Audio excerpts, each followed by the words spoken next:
Hello everyone, this is Philosophy of the People with Ben Burgess and Stefan Bertram. And today we are talking intelligent design and whether, if there's any numerical number greater than zero of cheers, we should give it.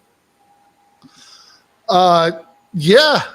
So was a case by David Moulton, published in Compact Magazine a couple weeks ago, for two cheers. I'm not sure how he arrived at that number. The Have you article seen doesn't those things exact. before of like other two cheer things, like two cheers for anarchism? I certainly haven't seen two cheers for anarchism. No. It's a bit of a funny thing. I mean, I don't know when three cheers became like the thing. But yeah, two Yeah, I mean, cheers. It's a lot, even for the case he kind of puts in the article. Even if we kind of take the article very seriously, I think it's the best one cheer.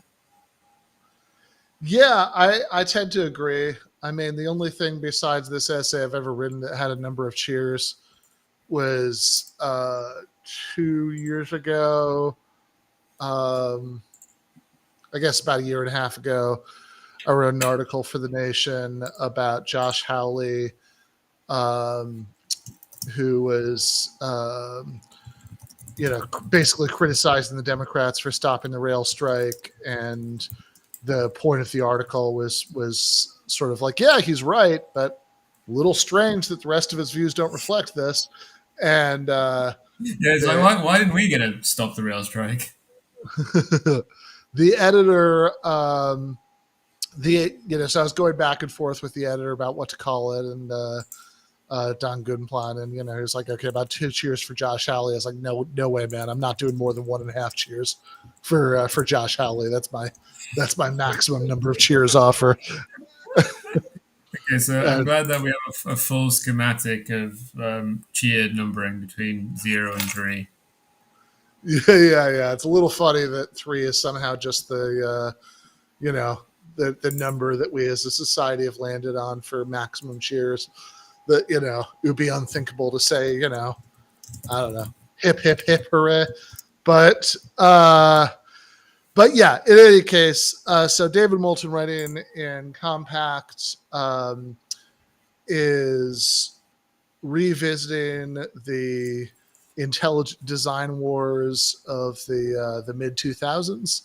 And I think the kind of immediate news hook for him doing so is that, 3 cheers in this economy, is that Tucker Carlson was recently on the Joe Rogan show, and in that appearance, Tucker Tucker kind of casually said that he didn't believe in evolution, which got a little bit of surprise pushback from Joe.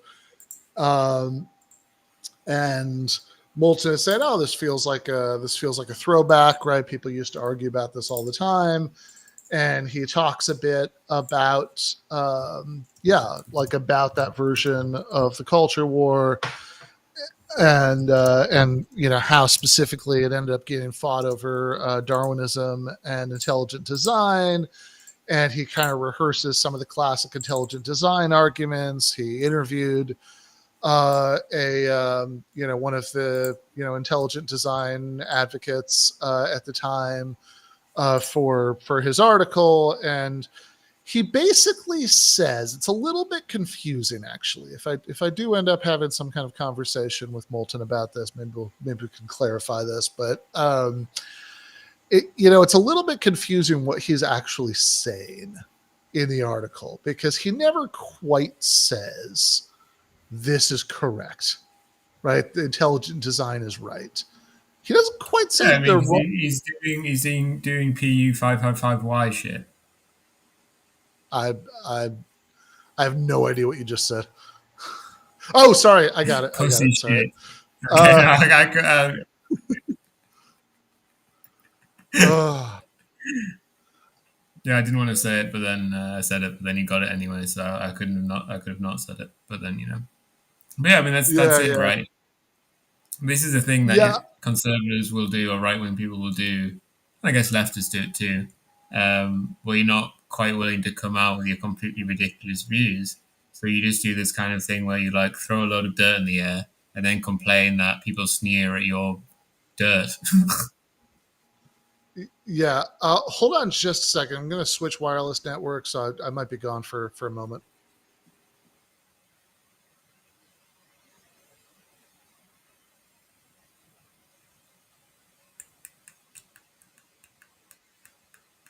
Wow, you did in fact go. I'm Oh no. nice. Well, I'm back. Yeah. Say some stuff. Hi. Hello. Yo. All right, that was all. That was all fine. So I'm cautiously optimistic that switching the network did it. Uh, okay, yeah, because you were roboting out a little bit for me, but I'm like 100% sure it was my connection, not yours. Okay. But yes, yes, if our connection was better, you know, I probably could have communicated more quickly that I got what you were trying to say. But in any case, I I mean, I think that he's doing a thing that a certain kind of article, I don't know, like a think piece, if that's exactly how you say it, does a lot that I find a little frustrating, which is, you know, given my particular, you know, background and biases, you know, I kind of think that the way that you should write stuff is you should say, here's my position. Now here's an argument for it. Um, That's fucking academic bullshit. Then a clear thesis, clear arguments. Whereas there is a certain kind of style that, yeah, some compact stuff has it, yeah, some New Yorker stuff has it, right? Where you kind of, you know, nibble around an issue, and and you definitely suggest some views on it, but you don't quite like come out with them.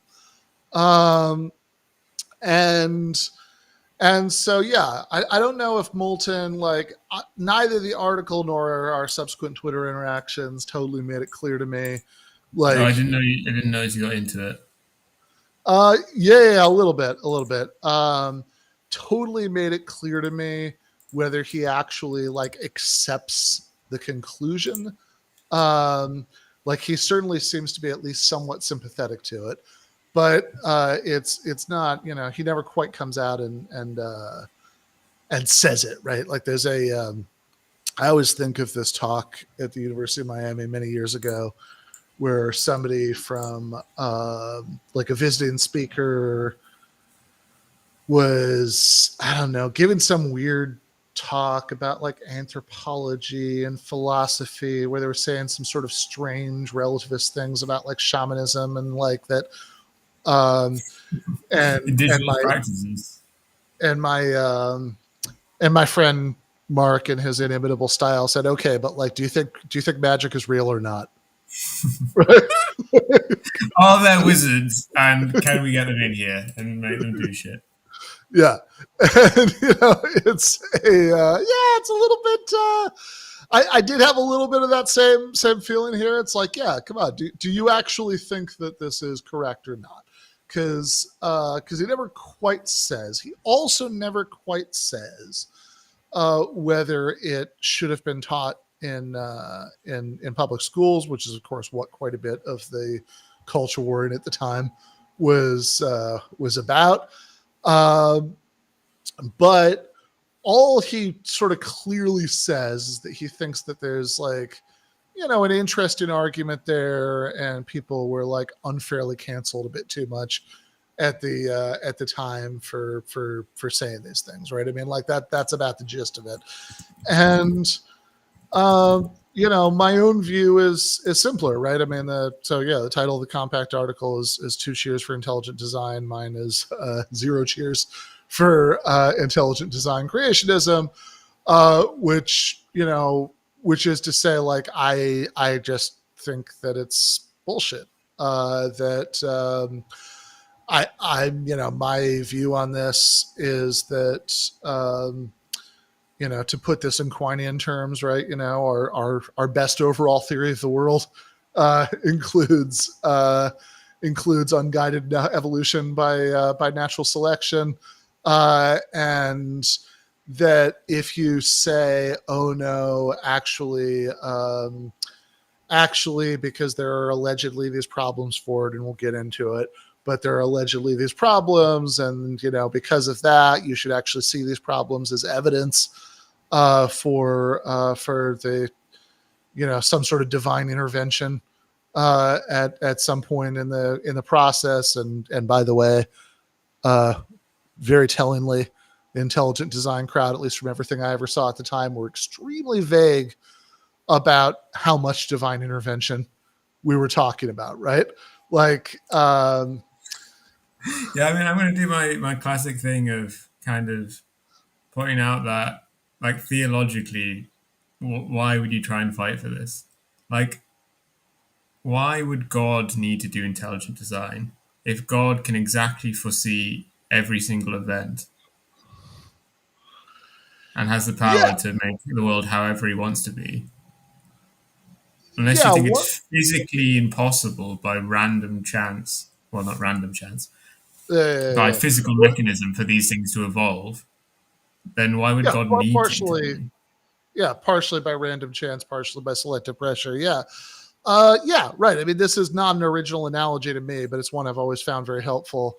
Um, and in fact, I think the person I'm stealing this from was a nun. But it's like, look, think about it like playing pool.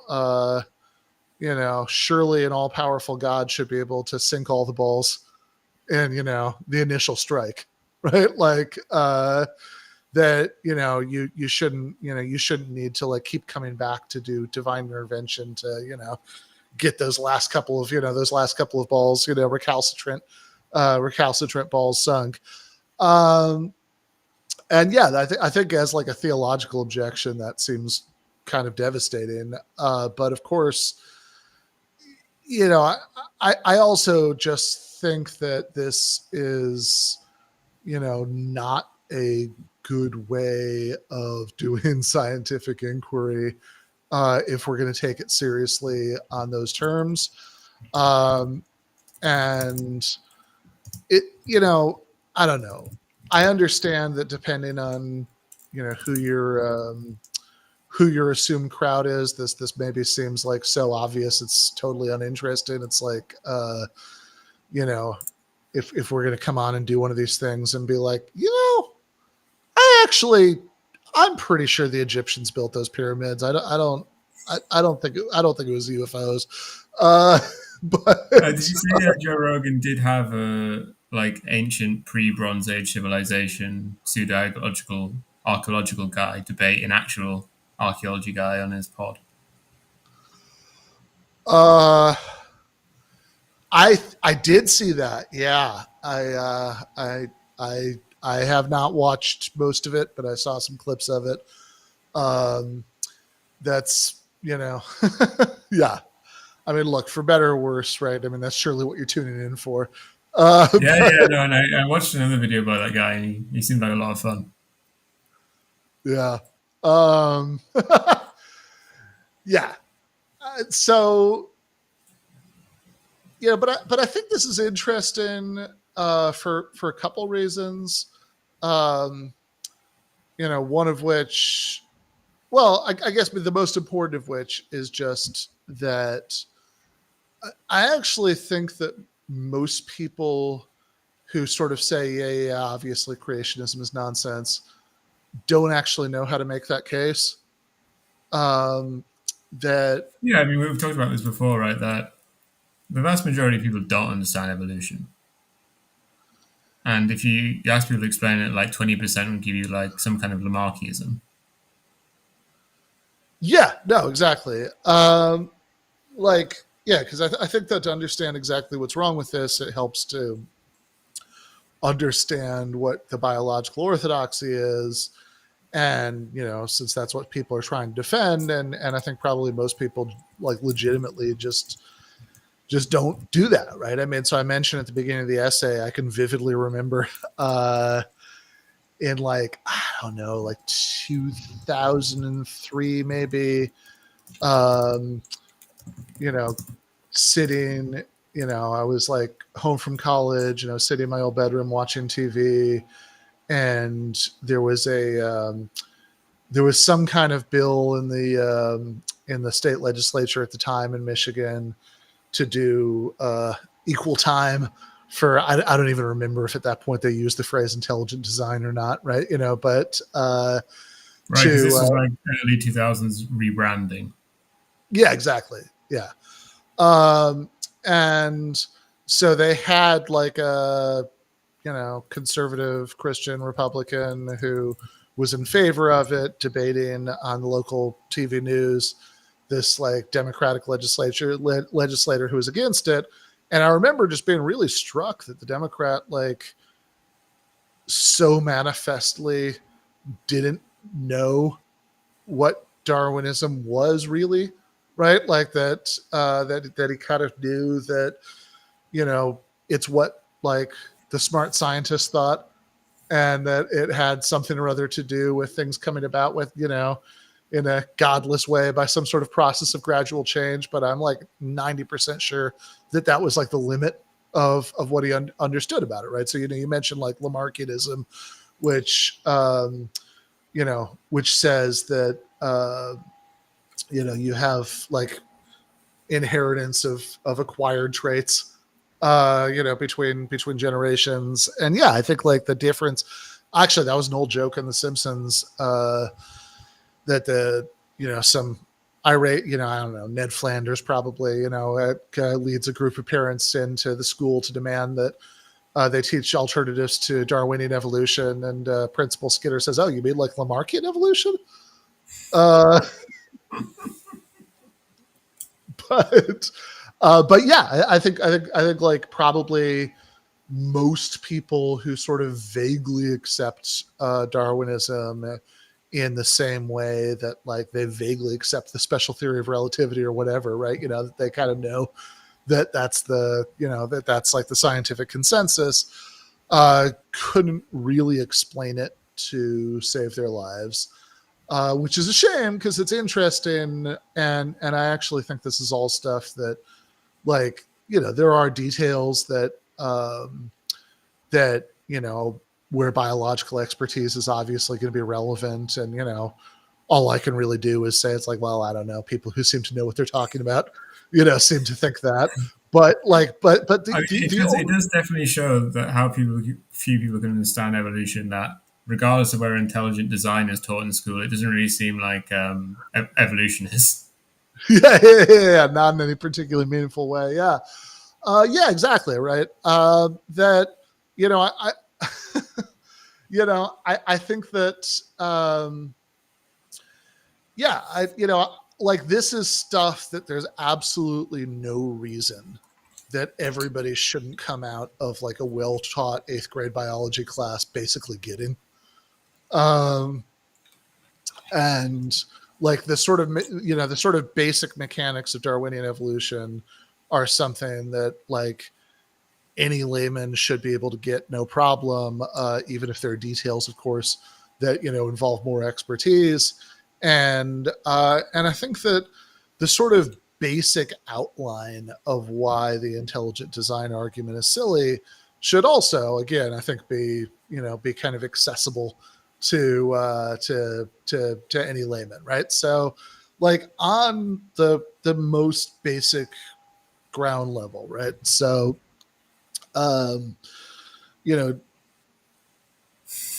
contemporary evolutionary biology says that the uh, uh, Darwin, Einstein, all I know is my cell phone works and this beer is cold.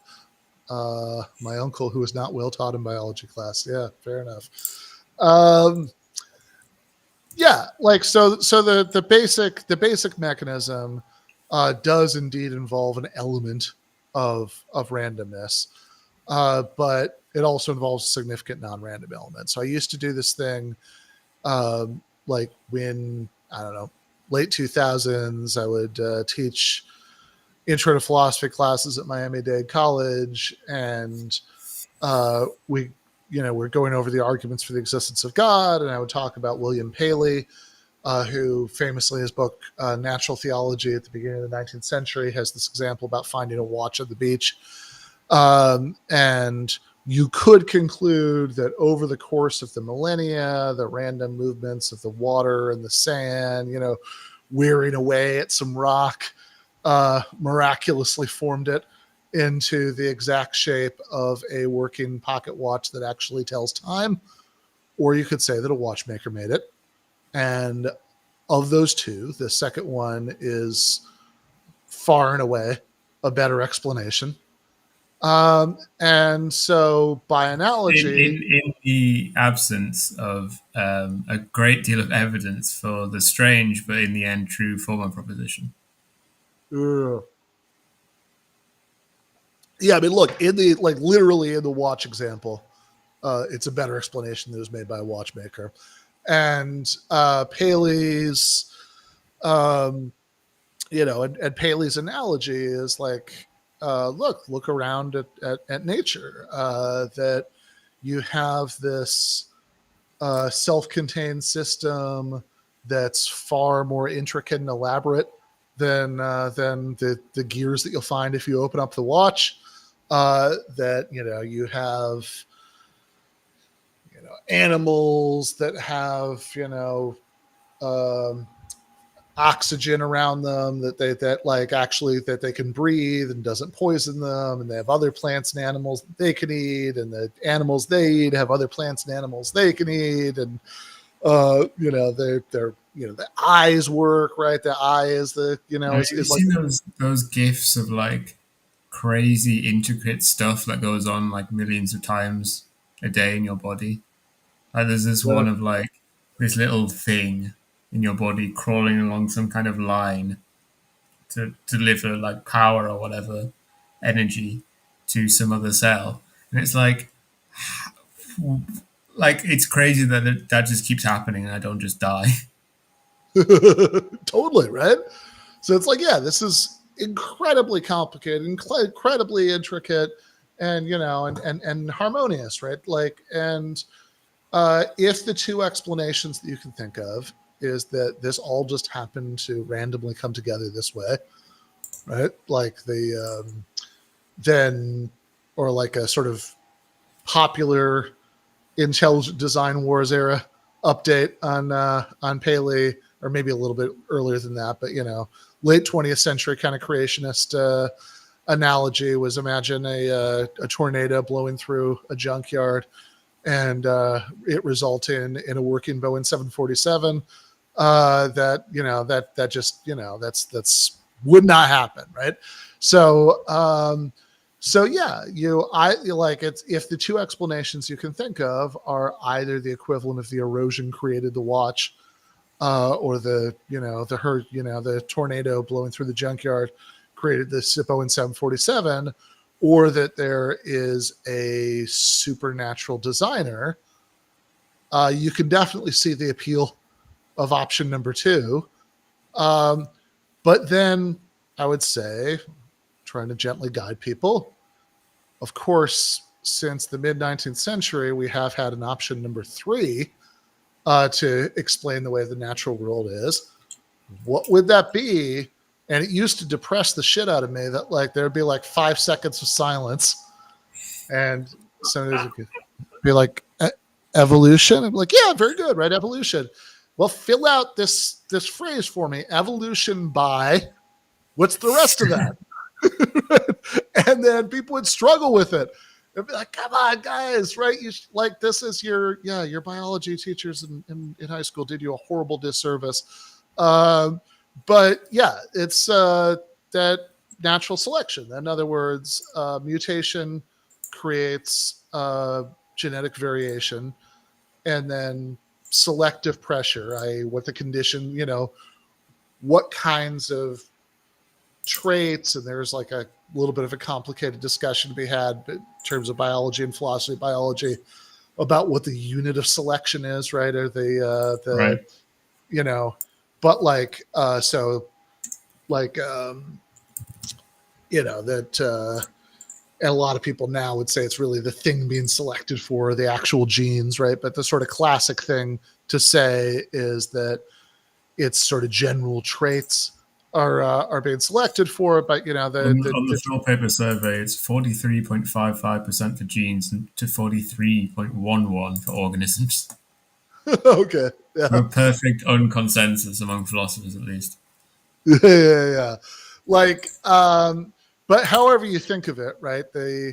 You have variation, and because of random mutation and variation, like, but then the significant non-random element is that you are more likely, like the variants that are more likely to survive are the ones with traits that are helpful to surviving in whatever environments they find themselves in, which is also, I think, one of the crucial things when you're trying to wrap your head around this, that it's not, people think of this as linear. So they have there are these, like, I don't know, classic old timey illustrations of evolution where there's like I don't know, something that's like sort of a fish climbing out of the water, and then there's something else, and there's something else, and then there's like, this like ape-like creature, and then there's us, and that like sort of helps, like that inculcates a way of thinking about this where you tend to think of it as being teleological, right? As having Yeah, like like a Whiggish yeah, evolution. yeah, exactly, right. Yeah, you tend to think of it as if there's like a predefined endpoint that it goes towards, or a sort of predefined direction. Whereas the more accurate thing to say is, well, you certainly have greater complexity over time, but like is that it's like, no, it's the arrows should be pointing off in all kinds of different directions, because whatever the selective pressures are in a given environment um, are going to depend on the specific features of that environment, right? The features that help you survive in one environment aren't going to be helpful in another. Like so a sort of like classic biology textbook sort of illustration is about the pepper moths, right? That you have um, that with the advent of the Industrial Revolution, the darker colored pepper moths are more likely to survive because they blend into a soot covered environment. And but then once the beginning of like modern environmental regulation comes about, the selective pressures change. Um, and that's a small scale example. And the and so once you've got this in place, right? So then you have various forms of creationism, and creationism classic is 6-day creationism, right? If you that's like what the Scopes monkey trial is about, right? If you Oh God, I'm blanking on the name of the movie about it. Oh, right. Yeah, I can't remember either. Inherit the Wind, is that it? Yep. Yep. Okay. 1960. Yep. Inherit the Wind. Right. So if you watch that, right, like that's like that's what they're fighting about there, right? So that you have like cross examination questions about you know where Cain's wife came from, if everybody's descended from Adam, and stuff like that. Uh, Then why aren't we allowed to marry our relatives? yeah. uh, and then but then like after the courts over time impose some basic church state separation on that, it's like, no, you can't just blatantly teach what's supposed to be the product of special revelation and biology class. The and of course at the the Scopes time, um, the issue is whether it's okay to teach evolution at all. And then of course as the war of position continues, um, creationists end up retreating to okay, we've sort of accepted that we're going to people are going to teach evolution, but can we at least like also teach our stuff? And In that science class. in science class, yeah. Which of course it's never been a problem to say like, yeah, sure, like, it's never been an issue to say like, yeah, you can teach, you can have the Bible be a textbook in a, comparative religions class or, a literature class maybe, right? All totally fine, right? But yeah, in science class. And then of course, is there are church state problems with even get equal time there? There's a point where people start using phrases like scientific creationism to sort of say, no, creationism is actually its own, scientific theory. Um, and in some cases, there's also another relevant distinction going on in the background here, which is between six-day biblical literalist creationism and old earth creationism. So I once had so like old earth creationism, so like 6-day creationism, you have to bite a lot of weird bullets. I once had a Orthodox rabbi tell me that if that it's like, look, God could have just created an old earth. If Adam chopped down a tree on the first day in the Garden of Eden, it would have had rings in it, which is Yeah, I mean, you have to when you're doing 6-day creation, you have to be like you have to think something really weird about dinosaurs. There's a few options, but there's definitely something weird going on. yeah, because yeah, like you could like the classic thing is that God put the dinosaur bones there to test our faith. You could also do more fun and exotic options about how there are various monsters that might be referred to at different points in the book of Genesis. Uh, oh my God, I did not know Answers in Genesis is a thing on the website about how incest was okay right up until the flood. That's fun. I mean, I Um, guess it's a thing of like, well, what else are we going to do? yeah. I mean, it also must have been okay for a while after the flood, though, right? Because you're still Right, starting you're over. down to like a one family again. Yeah, exactly. Unless you picked up some like drifters clinging to rocks and fucked them. Sure. So, yeah. Um, sorry, I just want to link. Okay, very good. But anyway, uh, yeah. So yes, very very good question. In fact, from what I can recall from the Book of Genesis, apart from the unmentioned drifters, rescued for breeding purposes from the rocks they were clinging to, like it does seem to be heavily implied that that we're all descended from some father daughter procreation. But in any case, and more than implied, right? Because you have begat lists, right? Anyway, um, but yeah, so incest must have started to be bad, both morally and also just in terms of biological consequences at some point considerably after that. So yeah, you could say the dinosaur bones had something to do with like various monsters mentioned at different points in the Book of Genesis.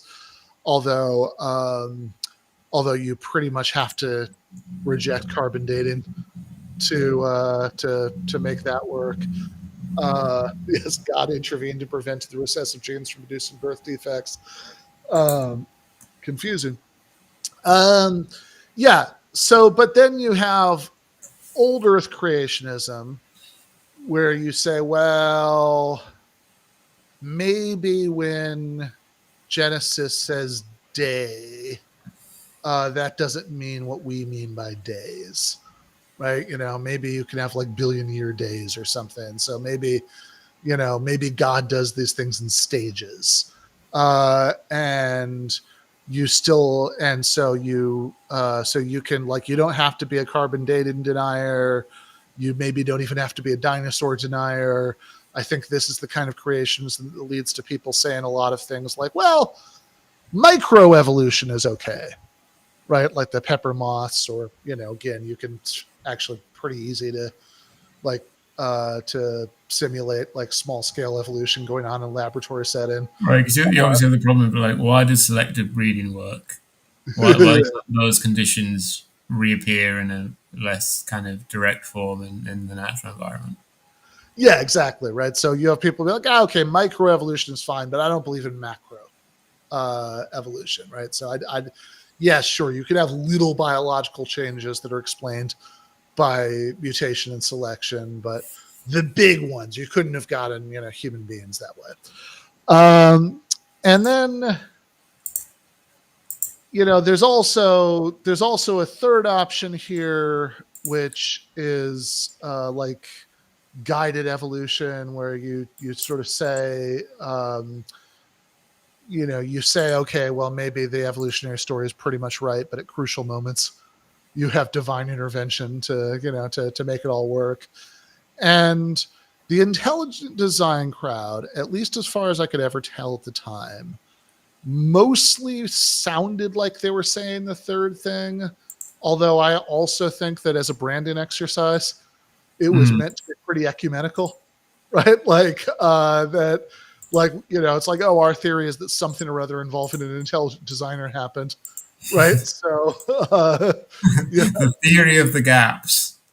yeah, exactly, right. So it's like, this is so in Moulton's article in Compact, he quotes various derisive things that people said at the time, where they suggested that, as a intelligent design is a Trojan horse for evangelical Christianity, which is very much the impression that Moulton is trying to push back by being like, oh, look how smart and interesting these guys and their arguments are, and they're actually like these very thoughtful intellectuals and everything.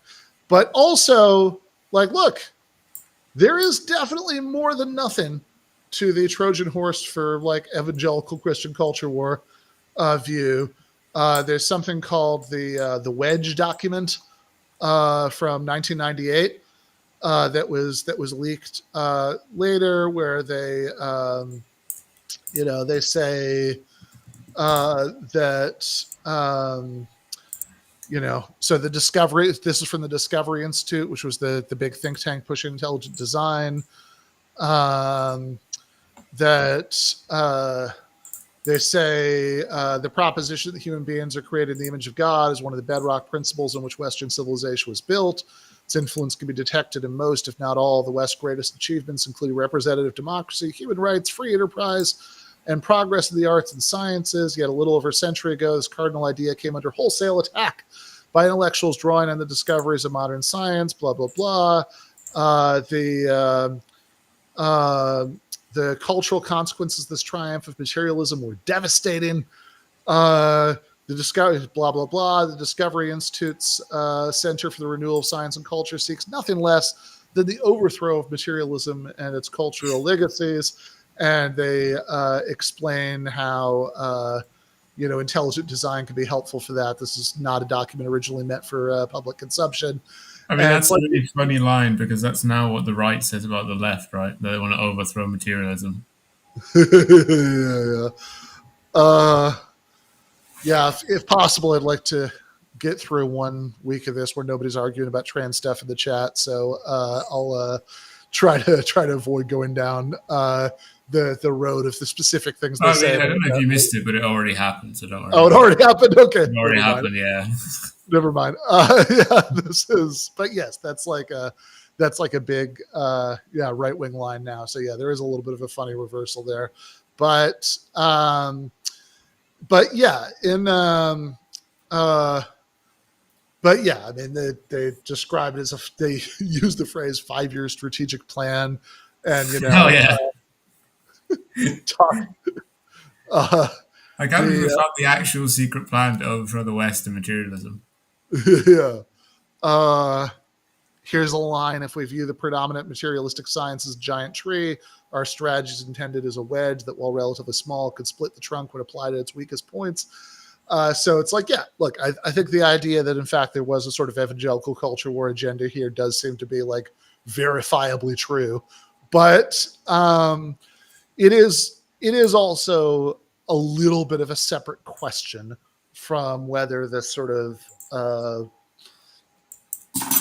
hired gun intellectuals brought on to do this are were and are, right. A lot of these guys are still kicking, right. Sincere about their views, and I'm sure that they were, and a lot of what a lot of the Moulton articles kind of like look at how clever and thoughtful these guys are. It's like, yeah, look, I get it. They are, right? Like they wouldn't be good fits for the job Right, I if mean, they there's a weren't. lot of clever people out there, Yeah, sure, and right. some of them have to be wrong. yes, very much so. It's like, look, if they didn't have the various virtues that he's talking about, the Discovery Institute wouldn't have picked them, right? That's they like, this is what makes them good candidates. And regardless of putting aside the actually leaked secret plan,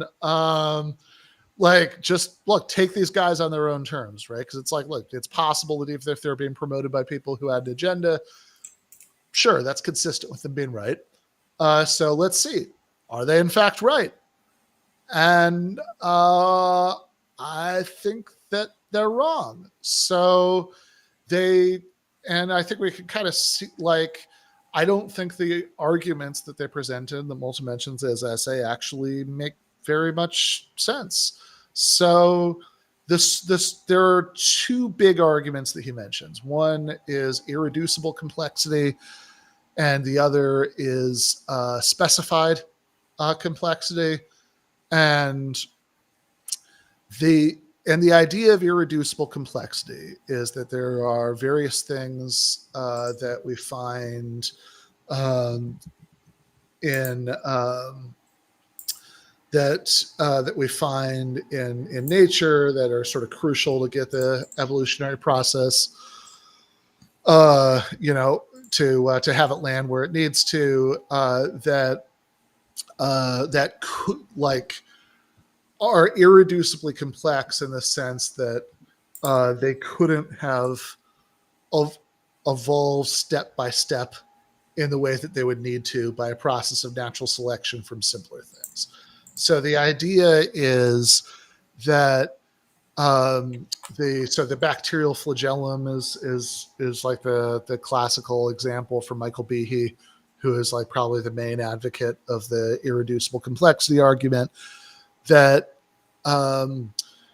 if you look at the bacterial flagellum, it's like this teensy tiny little machine that if you take away any one part of it, it doesn't work. And so it doesn't make sense to think that it could have happened and it could have come about in a Darwinian way, because for it to come about in a Darwinian way, you would need to have like start with something that was kind of like it and sort of come closer and closer and closer, right? Because it's the way, and I mean, and this part is not wrong, right? Like that you need to have it be the case that you had a bunch of incremental steps that took you to something that was only sort of like it or not very much like it at all, up until you get to it. And the argument is that you would not is that you couldn't have gotten it that way, because you take away any one part of the bacterial flagellum and it's just worthless, right? That it doesn't work. So like one of an analogy that Behe, I believe was fond of was mouse traps, right? You think about like a simple mouse trap. You take away any one part of it, and it's not like it catches mice slightly less well than a complete mouse trap. It just doesn't catch mice at all, right? It's worthless. And so the bacterial flagellum is supposed to be like a mousetrap. Um, and then specified complexity is about the idea that there is certain kinds of complicated genetic information that supposedly, uh, you know, wouldn't come about by chance. It's like extremely improbable past a certain level of complexity that it would come about by chance, that it's that like I don't know, think about like the sort of classic thing about the monkeys with typewriters, right? That's like, yeah, if a monkey with typewriter, like the classic things, yeah, enough of them over enough time, right? They'd write Hamlet. I don't think that's actually true, but it's a fun thing to say. But that but surely any one monkey with a typewriter, right? It's fantastically unlikely that it'll write Hamlet. Like if you just see Hamlet if you see a typewritten Hamlet, it's extremely unlikely that it's going to be that this was just like a monkey randomly pecking away at a keyboard. And similarly, the sort of level of complexity that you get with certain kinds of genetic information I'm just is thinking what would happen if you asked like ChatGPT 4, what is the first line of Hamlet? What is the second line of Hamlet? What is the third line of Hamlet? And how well it would write Hamlet? I think it would probably be quite bad. Sure, I'll buy that. 255 AD is exactly right. We're going to get to that in a second, but yeah, that's So William Dembski, who is the biggest specified complexity guy, had this like mathematically intricate model that was supposed to there was supposed to be this like filter for like complex information that like after this threshold of complexity, right, supposed to think it's like fantastically improbable it would have just happened rather than being designed. And yeah, I think so starting with irreducible complexity, there are basically two problems. One is that even 20 years ago when these debates were playing out, the idea that like the bacterial flagellum, for example, was irreducibly complex was actually pretty dubious. In fact, you had lots of biologists who could be like, well, here's one way it possibly could have come about by stepwise evolution. And in fact, look, it is reducible to simpler components. And here are different ways, here are different pathways where we could see it coming about. And of course, evaluating whether any of these particular speculative pathways for how it could have evolved are correct sadly does get us into an area where subject matter expertise becomes relevant, right? But just in terms of understanding conceptually the basic move is exactly what 255 AD says in the chat, right? The problem with that is assuming the original form worked in the same way or served the same purpose, right? So in the essay, I quote what Darwin actually says about this. So way back in 1862, in his pithily titled "On the Various Contrivances by which British and Foreign Orchids are Fertilized by Insects and the Good Effects of Intercrossing,"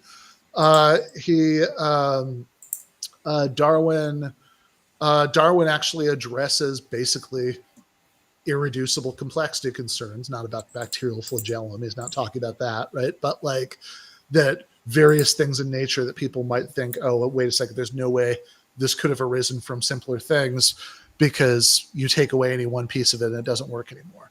And Darwin writes that although an organ may not have been originally formed for some special purpose, it now serves for this end. We are justified in saying that it is specially contrived for it. On the same principle, if a man were to make a machine for some special purpose, but were to use old wheels, springs, and pulleys only slightly altered, the whole machine with all its parts might be said to have been specially contrived for that purpose. Thus, throughout nature, each part of every living being is probably served in slightly modified condition for diverse purposes and has acted in the living machinery of many ancient and distinct forms. In other words, look, even if you need all of the pieces to be in place for it to serve the purpose it serves now, you could have something with all but one of these that serves some other purpose, right? I was surprised that he brought up the eye example in the article, because the eye yeah, one is one which has become like firmly ungapped. yeah, Like yeah, there's yeah. a whole subspecies of algae, single cell algae, who have like it's called an eye spot, which is basically kind of like a dot on their skin, which can like it's like a reflective little dot, which can detect different amounts of light, which is then connected to a nerve, um, which allows the creature to move towards bright light and away from darkness. Uh, yeah, right. Well, Moulton's he brings up the eye, I guess, just because it's such a stock example, but of course, it's also a classic example of something that, like, actually now we have a pretty good handle on how the reduction plays out. And yeah, there are lots of examples like this. Um, you know, I quote Michael Shermer, who is not these days my favorite guy, but who did write some very useful and accessible things about intelligent design at the time that all of these debates were happening. Who uses the example of wings, right? You know, fully formed wings are obviously an excellent adaptation for flight. It provides all sorts of advantages for animals who have them, but of what use is half a wing? And says, well, half wings were not poorly developed wings; they were well developed something else, perhaps thermoregulating devices. The first feathers in the fossil record, for example, are hair-like and resemble the insulated down of modern bird chicks. Since modern birds probably descended from bipedal theropod dinosaurs, wings with feathers could have been employed for regulating heat. Holding them close to the body would retain heat. Stretching them out would release heat, right? So, and people will again come up with various kinds of speculative pathways, and again, at least I don't know where the state of this is in 2024, but at least as of 20 years ago when Shermer was writing, right, I give some examples what people come up with about the bacterial flagellum for how this could work and the sort of general point. So the very early 21st century equivalent of the Scopes trial was the trial in Dover, Pennsylvania, about teaching intelligent design, and one of the witnesses at that trial, the biologist Ken Miller, sort of to be to like make the point in a funny way about exaption, right, which is like a trait that was once used for one purpose being repurposed later in the evolutionary process for another purpose. He showed up to testify in the trial with a necktie that used a piece of a mousetrap as a tie clip, right? To sort of vividly make this point, right? So that's the sort of basic defense on the level of biology, that the premise just doesn't seem to be true, right? That there are in fact lots of things that might look like they're irreducibly complex, but actually, like once you get this point about exaption, it turns out that they might turn out to be awfully reducible, right? That it becomes much easier to see how they could have evolved incrementally from simpler organisms, that where the trait couldn't have had this function, but it could have had some other function. But then, like, also just on the level of like philosophy and informal logic, even if the premise, so I think it's a bad premise, right? That's the biological point. But even beyond that, even if it were a good premise, right? Even if at present biologists were just looking at this and be like, I don't know, right? then it would still be a terrible inference because, um, essentially, right, what this is God of the gap stuff that you're saying, well, we allegedly don't understand how this step happened, therefore God did it. Um, and that therefore God did it is just not a good inference. It's also like a weird, we were kind of talking about this earlier. It's like kind of a, I would have to think were I a believer, I would think that it was a sort of weird, demeaning, uh, Yeah, it's very theoretical indignant. use of God, right? Like it's like really you're going to reduce God to just being this like little stopgap that you put when you can't quite explain something. It's like, oh, God must have done that, right? Thou shalt not make the Lord into plaster. Yeah, exactly, right. To fill in the cracks of an explanatory structure. Yeah, right, exactly. But also it's just like, yeah, sure, you're always going to have gaps in any explanation. Science is an eternally incomplete project, right? You never get to the point where you're done and there's the voice in the sky. You've solved reality. Do you want to play again in a different universe? Um, that's like, yeah, you're always in the process of figuring more and stuff out, uh, which means that there are always going to be some kind of gap in your explanation at any given point in time. So you can fill in, oh, God must have done that part. If you want, although you are going to have to constantly revise God's placement as you fill in old gaps and create new gaps, right? That it's like it used to be that we had a gap between 1 and 2, and so at 1.5 we put in God, and now we have a naturalistic 1.5, so we put in God at 1.25, to take us from 1 to 1.5. So you can do that if you want, although I think there's a sort of pessimistic induction here, that we do in fact seem to continually come up with new naturalistic explanations of things. But the bigger problem is just that on an informal logic level, it's just a bad inference that, because ultimately it's an argument from ignorance. You're saying, I mean, you put it very well in the article that an argument against proposition B is not an argument for proposition A, and that it can be useful if you only have two propositions, but it's not clear in this case why there should only be two propositions, and in that case, it's definitely not evidence at all. yeah, exactly. That, yeah, I mean, if you have as a separate background premise that these are the only two possible explanations, then yeah, now it's fine. It's just disjunctive syllogism, right? A or B, not A, therefore B. But like, without that crucial premise that it's definitely either A or B, then yeah, it's a problem for explanation one doesn't add up to any sort of evidence for explanation two. For one thing, it could be that we might have gaps in our evidence for both of them. We should just remain agnostic, even if they were the only two options, right? So at best, right, irreducible complexity would be an absence of evidence, right? For evolution, it wouldn't be positive evidence for any particular non-evolutionary explanation. And yeah, this is like, look, why not say, because if the designer you're thinking of is, I mean, look, why not say that the bacterial flagellum were, engineered by alien scientists, right? And that's just as, like, even assuming the premise that it's this giant mystery how it could have happened in a Darwinian way, and like, look, that would be just as good. In fact, and this takes us to the sort of philosophy of science point.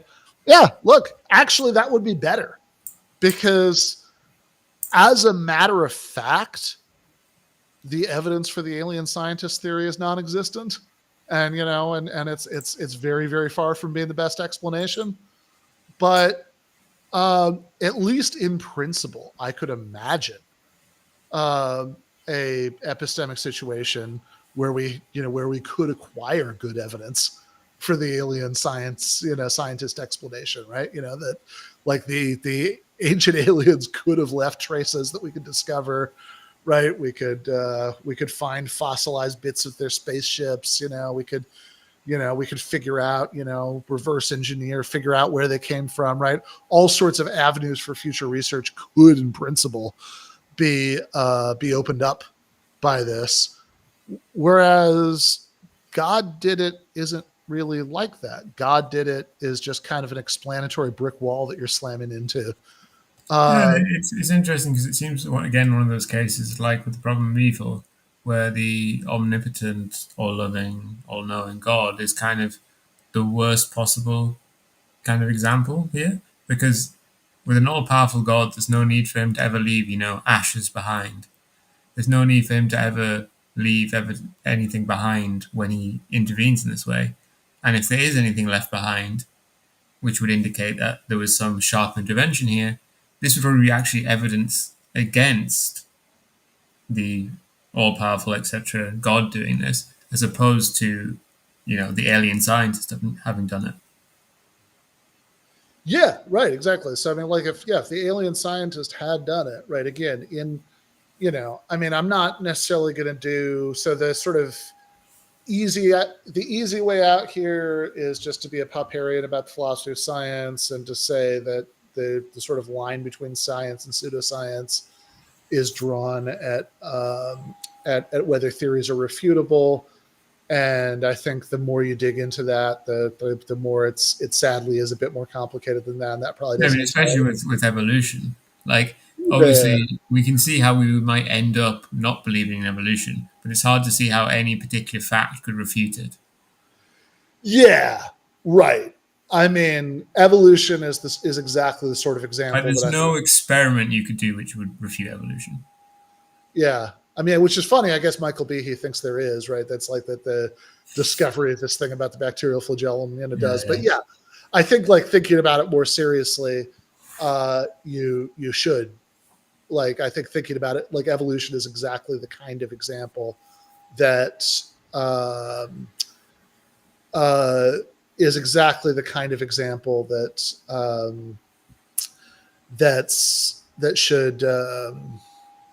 that should nudge us towards thinking less in terms of like, uh, oh, this piece of evidence shows that this is wrong, and more in terms of thinking about, okay, what theory is the better overall explanation? Is the better explanation of whatever overall body of evidence that that we've got, right? Like, so I think the Popperian thing really doesn't work. I mean, I had my phase of being really into Karl Popper, like, as a, finishing undergrad, starting grad school, mostly because he's a fun writer and like it, and he's providing you with a very simple view that it's like easy to easy to understand and get on board with. But, um, ultimately I do think Quine greater than symbol Popper. But even if, look, we can kind of forget the question of like, oh, what's the sort of simple dividing line between science and non-science, and just say whether you want to call it non-science or terrible science, that this is definitely something other than good, useful science, because sure, like when we're thinking about what makes a scientific theory good, it's oh, that's fun. I love Ted Chiang.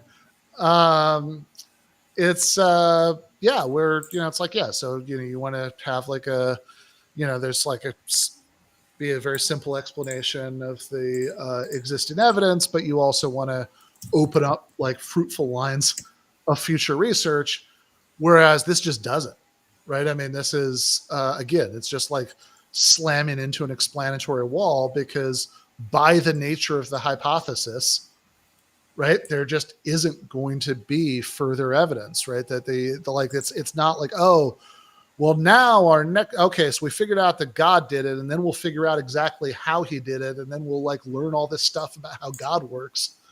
It's like, no, that's not like God by hypothesis is supposed to be an absolutely simple, non-physical entity who just wills things into being. And given that's the case, there's sort of, you know, there's sort of no further scientific inquiry there, right? To do, right? If you think that that's the, yeah, I guess God. I've been trying to think of like what could be evidence for creationism, and it's hard intelligent design, whatever you want to call it. It's hard to think of an example which doesn't at least equally favor the alien scientist.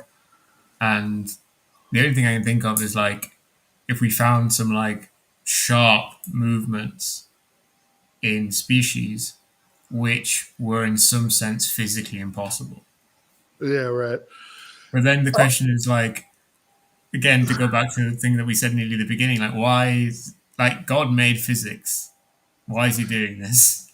Yeah, and I mean, my first instinct there would be to revisit my notion of physical, like revisit what I think the borders of physical impossibility are. It's like there's a wonderful scene in the Christopher Nolan movie Oppenheimer where he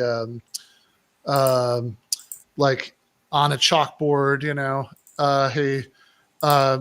does like some complex equations to prove that it's impossible to split atoms. And his friend just waits for him to finish and be like, "Yeah, we just did it in the lab next door." Right? It's like, yeah, I mean, in that situation, I wouldn't dig in. My first instinct would not be to dig in and say no, but it's definitely impossible. I'd be like, oh, maybe it's not impossible, right? Like, let's maybe revisit my theory of physics in light of this evidence. And yeah, I'm sure you could concoct something that would make me question that, but yeah, in principle, that does seem like at least a much better first move. And then specified complexity. I say less about it in the essay, but I think like broadly similar moves have are applicable there. That one, nobody actually working in information theory sort of thinks that this mathematical contraption about like figuring out the level of information that you're only going to get with like conscious intention is useful for any purpose, even when they're not thinking about evolution. So again, the thing is like, okay, maybe that, say we accept that schematic. That schematic is useful in the absence of evidence. But then when you actually have evidence that it's not the case and that these things did happen naturally, then it's just kind of something you put to the side. Yeah. No, I think that's right. But so it's like, okay, so, but again, in the specified complexity case, once again, we have, once again, we have good reason to think that the premise is just not empirically true. And also Moulton in his article says, he gives the example of, he mentions a Darwin's Doubt, right, which was a book pushing the specified complexity line, and he says, people were just like dismissing this thing. It's like I don't know. I mean, I pretty quickly found like an ancient blog post that has like 20 people writing reviews, like taking apart the arguments in it. So again, I think that there are sort of, from a perspective of subject matter expertise, there are good reasons to think that that's not, that the, empirical premise is pretty dubious. But again, even if the empirical premise was true, this would just be more God of the gap stuff. You're just saying, oh, we don't have a naturalistic explanation of how allegedly of how information at this level of complexity arises in the genetic process at this frequency or whatever. Therefore, God did it, right? And again, just as a proposal for how to go about the process of scientific investigation, what I say in the article is that this strikes me as approximately similar to a CSI team investigating the scene of a murder, not being able to figure out for the life of them how it happened, right? Like make it one of those classic locked room mysteries, right? And then it's like, we can't figure it out. You know what? I'll bet it was whatever suspect we started with, and he used magical powers. Done. Hell yeah. Fucking epic. What did you write this week, Ben? This week, this week I wrote a article. I wrote an essay called "The Moral Case for Pushing Utilitarians Onto Trolley Tracks." Wow. It's about an essay by Saul Smolansky called "Should We Sacrifice the Utilitarians First?" where he argues for a view he calls designer ethics, where the moral views of the people that you're either saving or sacrificing actually end up becoming an important consideration, which I don't entirely buy, but it's fun. It's also a classic kind of philosopher's thought experiment where you have levels of information that no one will ever have. Yeah. That's true. Yeah, no, it's very, very limited applicability. If you happen to have a trolley case play out while people are taking the train that's taking them home from the trolley ethics conference, so you know exactly what people's views are. And what might be you be writing this week? This week, what am I writing this week? Yeah, this week, I don't know. I keep threatening to write that essay about why G.A. Cohen would have hated Venmo. It's entirely possible. Oh yeah, you said that last week, didn't you? I did. Well, cool. I'll pretty press the outro button. Peace.